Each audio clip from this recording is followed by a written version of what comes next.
biktima lang po ang pamilya Marcos ng persecution ng mga nainggit po kasi napakagaling ang dating Pangulong Apolacay. At dati na po silang mayaman kasi yung negosyo, kininto po ni Imelda Marcos, nasa gold trading po ang investment ng dating Pangulong Apolacay. Then, ininvest po sa iba-ibang mga negosyo. Inintensyonan po ng mga inggitero kasi hindi na matalo-talo sa eleksyon yung dating Pangulong Marcos Sr. 20 years po sila.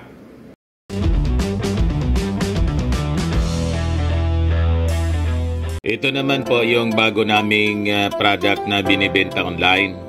iGlow Serum, whitening po siya. Tingnan ninyo yung epekto sa aking anak na architect before and now. Yung mga inquiries po ninyo, dumiretso na lang kayo sa kanyang Facebook account, Riz Maravillas. Isa na naman po mga kababayan na ill-gotten wealth case laban sa pamilya Marcos ang binasura ng Sandigan Bayan. Iyan po yung report ng ABS-CBN. Sandigan Bayan dismisses 276 million ill-gotten wealth case versus the Marcoses. Iyakan na naman ito yung mga anti-Marcos, lalo yung mga nauso. Diba? Yung mga anti-Marcos po, ang sigaw na naman nila, patay na ang hustisya. Sasabihin nila, kasi anya, nakaupo na naman, nakabalik na yung Marcos. Kahit nung pa mga kababayan na hindi pa nakaupo yung ating Pangulong Bongbong Marcos bilang Pangulo po, ang dami ng mga cases ang na-dismiss. Kasi nga po, baseless man yung mga kaso. Gawa-gawa man lang po nila yung ill-gotten wealth, lalo yung mga Swiss bank accounts. Mas malaki pa po sa budget ng Pilipinas. Sa loob ng 20 years, pag-isahin mo po yung budget ng Pilipinas sa loob ng 20 years, mas malaki pa po yung Swiss accounts ng pamilya Marcos. Kung ninakaw yon mga kababayan sa kaba ng gobyerno, di sana hindi na nagsweldo nung panahon ni Marcos ang mga government employees at walang naipagawang proyekto. Kung titingnan niyo po yung history, ang may pinakang maraming projects pong pinagawa na naging presidente ng Pilipinas, si Marcos. Until today po, wala pang makapagsurpass yung mga projects ni Apolacay po. Hanggang ngayon, pinapakinabangan pa mga hospitals, mga tulay, kalsada, yung PICC. Diyan sa Metro Manila po, ang dami-daming mga projects dyan. Yung heart center, kidney center. Kaya nga pinagpapatuloy ngayon through legacy projects, mga kababayan, ni President Bongbong. But before ko ibigay sa inyo yung full detail ng balitang yan, click subscribe muna dito sa ating YouTube channel and hit the notification bell para lagi po kayong updated sa mga kaganapan dito sa ating bansa. Like and share na rin po ninyo ng ating video. At huwag na din po ninyo na-skip yung ating mga commercial ads para tuloy-tuloy lang ang pagunlad na Bagong Pilipinas. At itong ating programa mga kababayan, atid sa inyo nitong ating mga sponsors. Firmax Firming and Lifting Cream. Pinapay po sa mga pulses in affected area. Mainam po ito sa mga pains at paninigas ng mga kaso-kasuan. Ito sa mukha naman yung application, anti-aging, Automax po siya. Ito iGlow 60 mga kababayan. Whitening po siya. Made in South Korea. Ito naman po, Nengxia Red Mix Fruit Drink. Gawa po siya sa goji berry. May anti-cancer properties po siya. At sa mga nagana po ng malinis and spacious fitness gym, pumunta lang po kayo sa aming Colossal Fitness Gym. May Grab Car Rental din po kami. At bills payment po sa aming office. At saka sa mga mahilig po sa mga imported bags, manood po kayo sa live selling ni Madam Aileen Rosales sa kanyang Aileen Closet po. Pati mga shoes, ito yung kanya po. Ito yung kanyang page. Kita ninyo, napakagandang mga online selling po siya. Si Madam Aileen Rosales. Cellphone number niya po, 773-798-7816. Balikan natin po. Ito yung kwento published by ABS-CBN para mapag-usapan po natin. Biktima lang po ang pamilya Marcos ng persecution ng mga nainggit po kasi napakagaling ang dating Pangulong Apo Lakay. At dati na po silang mayaman kasi yung negosyo, kininto po ni Imelda Marcos, nasa gold trading po ang investment ng dating Pangulong Apo Lakay. Then, ininvest po sa iba-ibang mga negosyo. Inintensyonan po ng mga inggitero kasi hindi na matalo-talo sa eleksyon yung dating Pangulong Marcos Sr. 20 years po sila. 20 years kasi siya po, mga kababayan, na naglingkod. At yung yaman ni Mrs. Marcos, yung luho sa buhay na sinasabi nila, ninakaw daw. Galing daw sa pagnanakaw. May karapatan naman po na magluho sa buhay si Mrs. Imelda Marcos kasi mayaman sila. Kahit man po ako, mayaman ako, halimbawa ngayon, alangan man, mamumuhay pa rin kaming maralita. Di ba? Pag umangat ka sa buhay, di ba, sumusunod yung lifestyle mo, umaangat din. Normal po yun sa tao. Yung umangat na sa buhay pagkatapos namumuhay pang maralita, plastic yun. Hypocrisy. That is total hypocrisy. Mayaman ka, tapos mamumuhay kang simple, maralita. You have to enjoy your blessings. Hindi maninakaw. Ang patunay ito po, tingnan ninyo yung mga kaso. Napawalang sala po yung pamilya Marcoses. Dismiss po. Sandigan Bayan dismisses 276 million ill-gotten wealth case versus Marcoses. Nainggit sila sa pamilya, mga kababayan, kasi si Mrs. Marcos napakaganda. Diba? At itong si Apo Lakay napakatalino. Ito si President Bongbong. Itong lugar na to, ni-reenact ito, mga kababayan, ng ating Pangulo nung manalo siya noong 2022. Napunta namin ito ni Mrs. Umakyat din tayo, dumaan tayo dito sa Sagdan. Na-invite tayo, kaya ang bansag sa atin, Malacanang Ensaimada vlogger. Sabi ko nga po, hindi man ako kasama sa kumain ng Ensaimada, nadamay tayo dahil sa pag-support sa ating Pangulong Bongbong. Pwede pa siguro, Malacanang vlogger, pero hindi Ensaimada. O, diba? Kung ako man po, naging Malacanang vlogger, kasi nangampanya tayo sa ating Pangulo at nanalo, alangan man, nanalo na pagkatapos iiwan natin. Inapakaganda ng ginagawa ng ating Pangulo. Di ba? Ang dami kasing inggitiro. Gusto sila. Wala man problema kung gusto ninyo na kayo. O di lumaban kayo sa susunod na eleksyon. Hindi yung gusto ninyong tanggalin sa pamamagitan ng kudita o people power. Malabo man niya, Mr. Maravillas. Malabo man talaga. Kasi nandyan ang support ng military, PNP, at saka ng ating mga mamamayan Filipino sa ating Pangulo. Hindi po nababawasan yung tiwala, mataas yung trust ratings ng ating Pangulo. Sinda yung pabulusok. Hindi man kasi nagtatrabaho po. So yan po. The Sandigan Bayan has dismissed the 276 million wealth forfeiture case laban po sa dating Pangulong Ferdinand Marcos Sr. sa kay First Lady Imelda Marcos and their alleged crony. Yung crony, pati yung salitang crony po, naging masama na. Ang ibig lang sabihin ng crony po, close friend man lang. Yan man lang po. Kaya lang, nang gamitin ito na term na crony, meaning close friend, naging masama na po yung tingin. Pag close friend ka kasi ng Marcos noon, masama ang tingin ng mga political enemies. Kasi sila lang yung nagkikinabang. Ganon, mga kababayan. So, kasama itong alleged crony na si Roman Cruz. So, yung PCGG, Presidential Commission on Good Government, ay nag-file noong complaint noong 1987 after na makaupo si Cory Aquino. Gusto nilang ma-recover ang 276 million worth ng pondo at ari-arian na allegedly na-accumulate po kinamkam ng mga Marcos sa loob ng 20 years na presidency.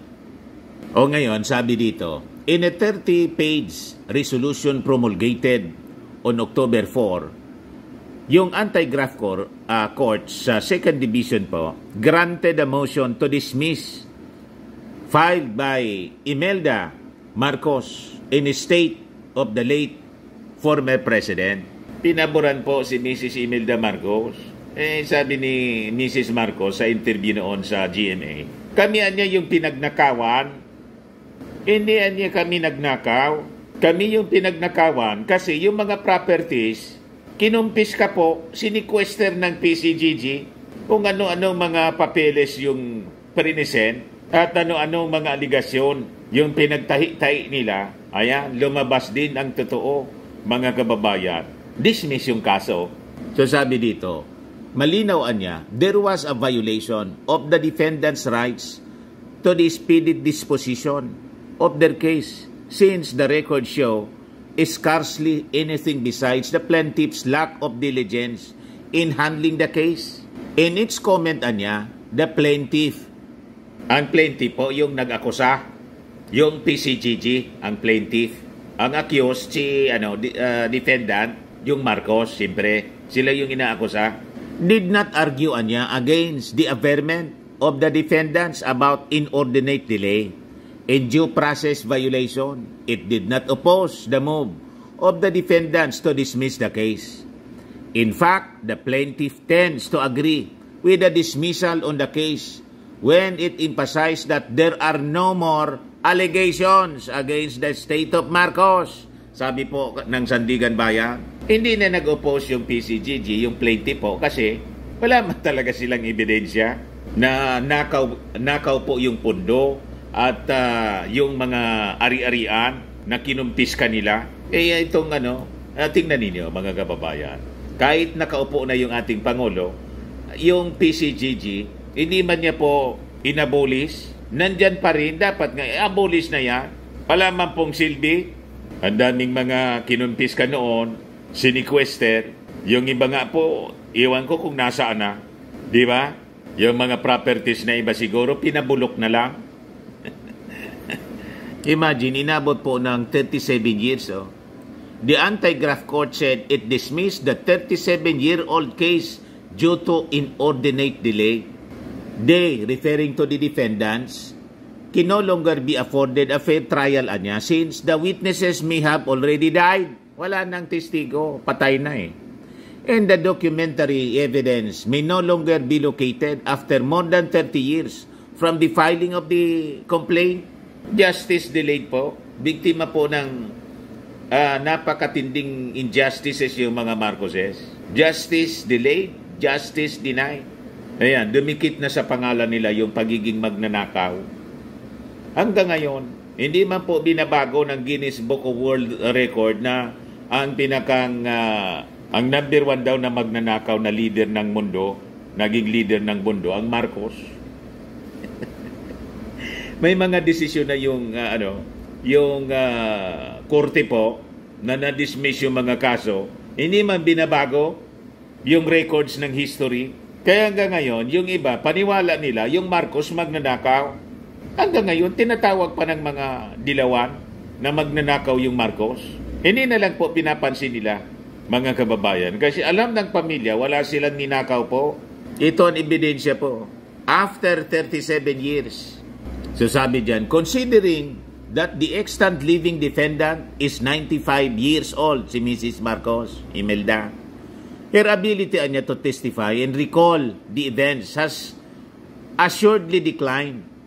As her health, the Sandigan Bayan added, referring to the former First Lady.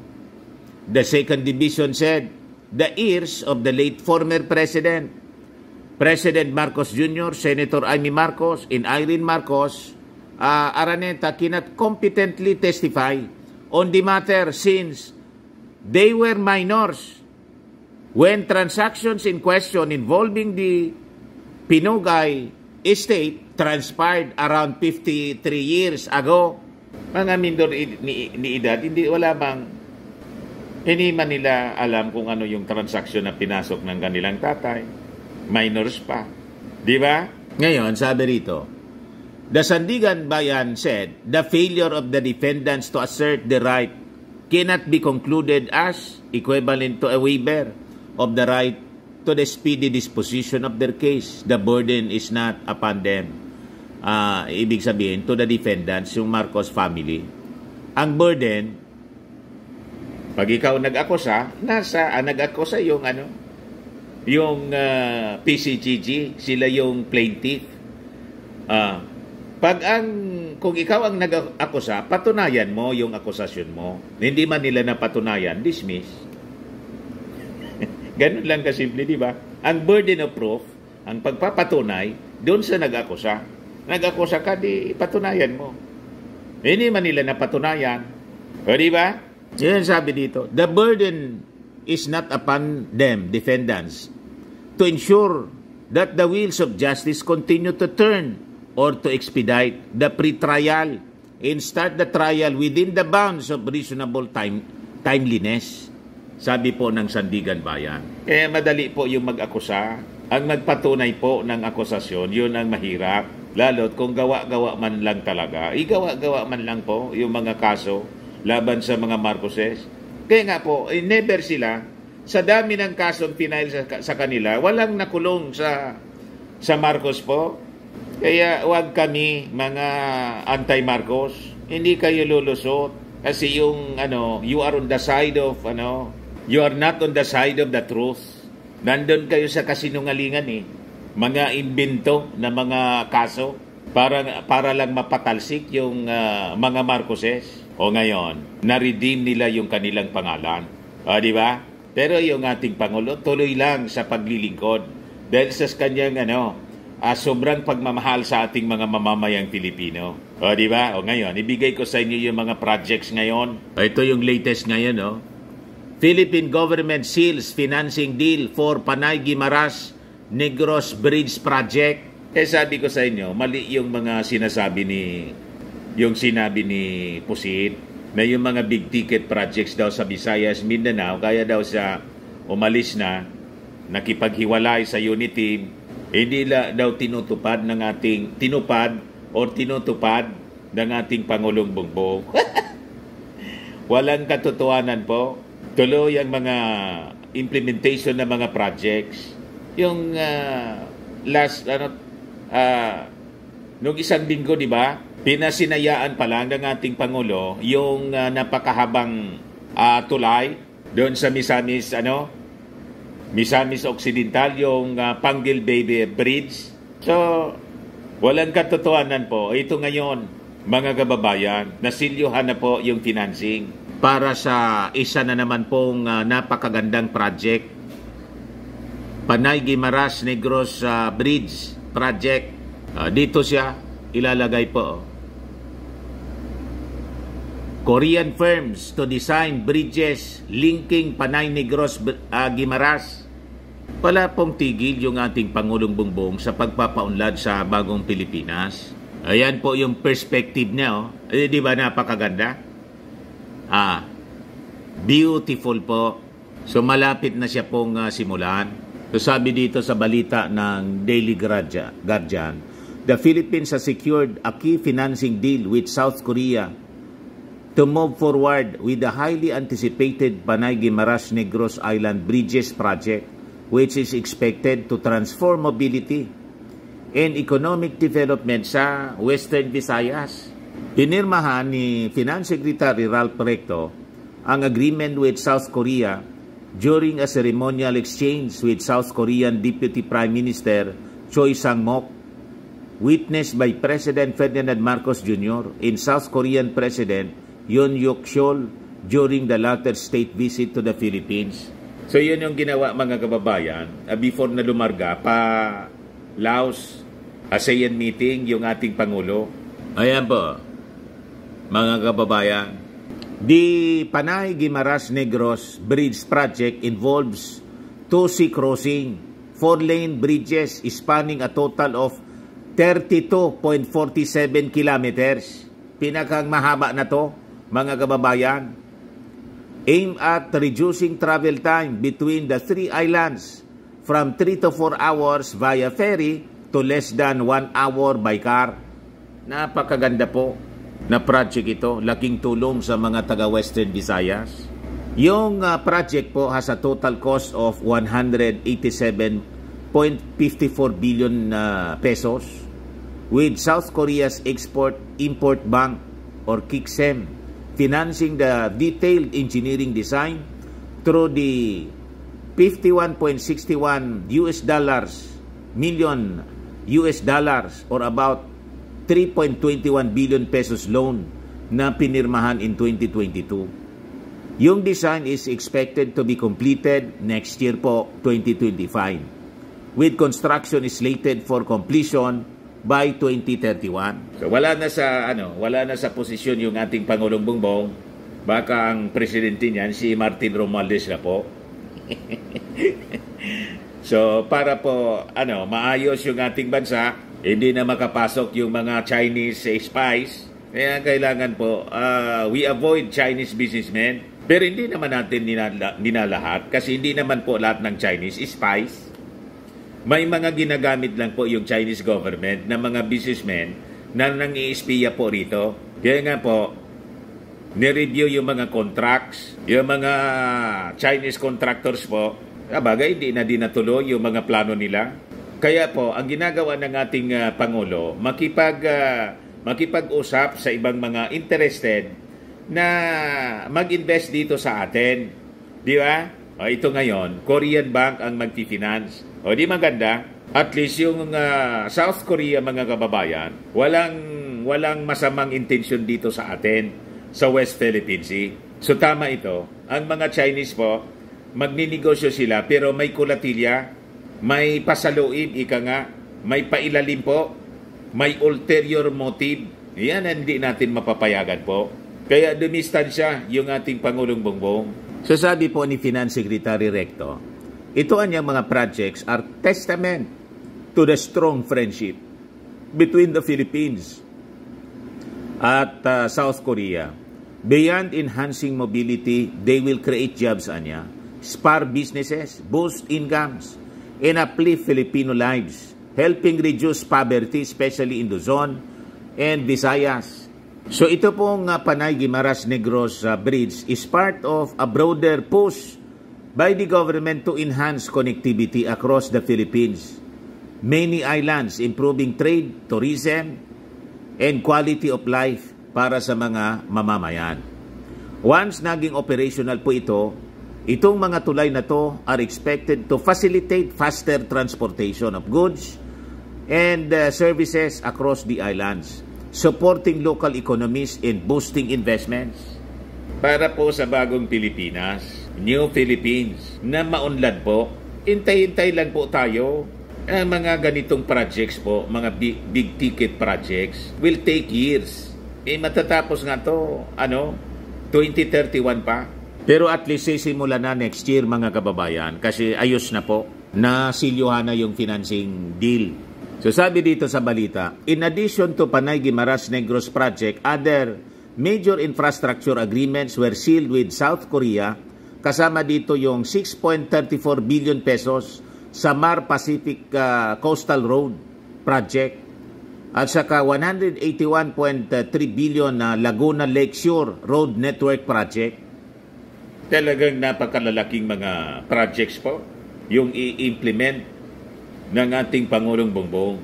Itong Laguna Lakeshore Project, another crucial infrastructure undertaking, will cover 37.6 kilometers of road network connecting various towns from Taguig City to Calamba, Laguna.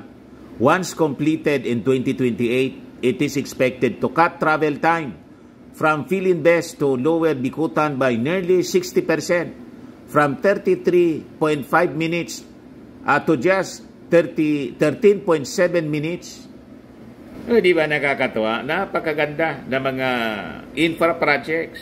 Yan po siya. Laguna Lakeshore Road Network Project. Yan ang perspective po, mga kababayan. Di ba? Napakaganda po. Beautiful. Yan ang tinatrabaho ng ating Pangulong Bongbong sa mga meetings niya. Wala siyang tigil sa pag-meeting po. Beautiful. So sabi dyan, mga kababayan, these projects are part of the government's long-term infrastructure strategy aimed at supporting regional growth and reducing logistic barriers. South Korea has played a crucial role in financing many of these initiatives. And as of today, it remains the Philippines' 6th largest official development assistance or ODA partner, with commitments totaling around $958.11 million or about 54.33 billion pesos. So sabi dyan, with the backing of international partners like South Korea, the Philippines is pushing forward with its Build Better More agenda, targeting sustainable development, job creation, and improved mobility across the archipelago. Ganon ang ating Pangulong Bongbong Marcos. Napakasipag at visionary po siya. Ngayon, nasa Laos siya. Laos, mga kababayan, yung ating Pangulo. Yan o. ASEAN Leaders Summit. Ito siya, may online conference. Hindi niya niniliglit yung iba pang trabaho niya po.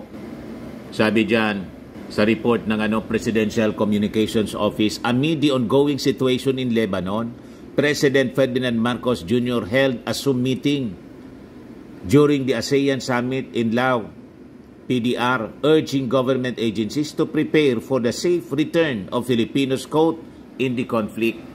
DND Secretary Gibo Chodoro, DMW Secretary Hans Kakdak, and DFA Secretary Enrique Manalo informed the President that preparations are underway as they await exit clearance from Lebanon. The Philippine Embassy in Beirut is actively working to speed up this process. As of October 8, kahapon po, the Embassy has received 1,721 applications for repatriation. Gusto nilang bumalik na dito sa bansa.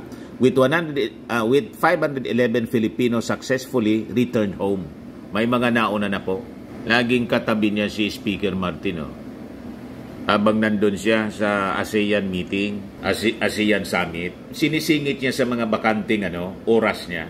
Kasi ngayon po, with our advanced technology, digital age po, kahit saan kang bansa sa mundo, pwede tayong mag-usap-usap. Di ba? Zoom meeting. Online. Di ba? Ito yung ating Pangulo with First Lady Lisa Marcos. Napakaganda ng ating First Lady. Napakapugi ng ating Pangulo. Ayan po.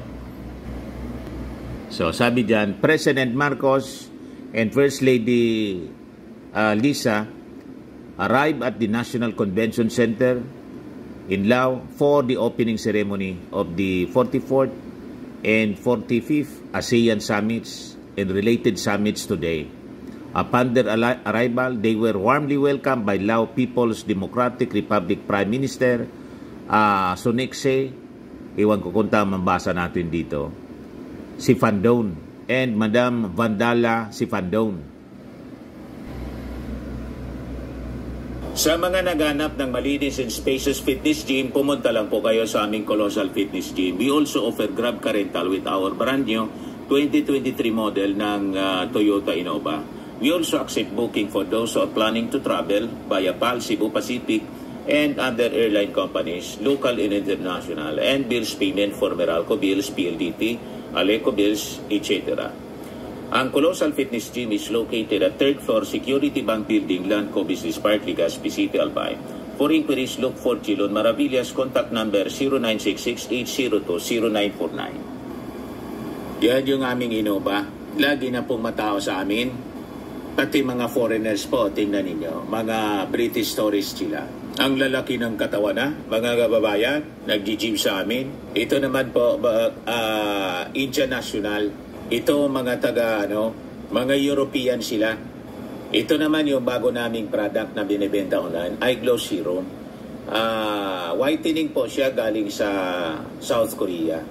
Tingnan ninyo yung epekto sa aking anak na architect entrepreneur, Riz Maravillas. For inquiries, look for Riz Maravillas on FB.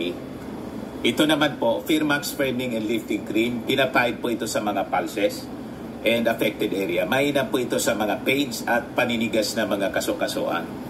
Ito po, Automax Radiant Serum. Sa mukha naman yung application. Anti-aging po siya. You will look 10 years younger than your age.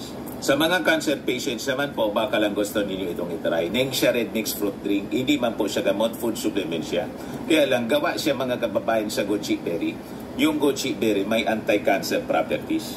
Yung mga inquiries ninyo, dumiretso na lang kayo sa aming messenger sa Facebook para masagot namin agad. Ayos po. Ako po si Dante Maravillas. Bye-bye. God bless.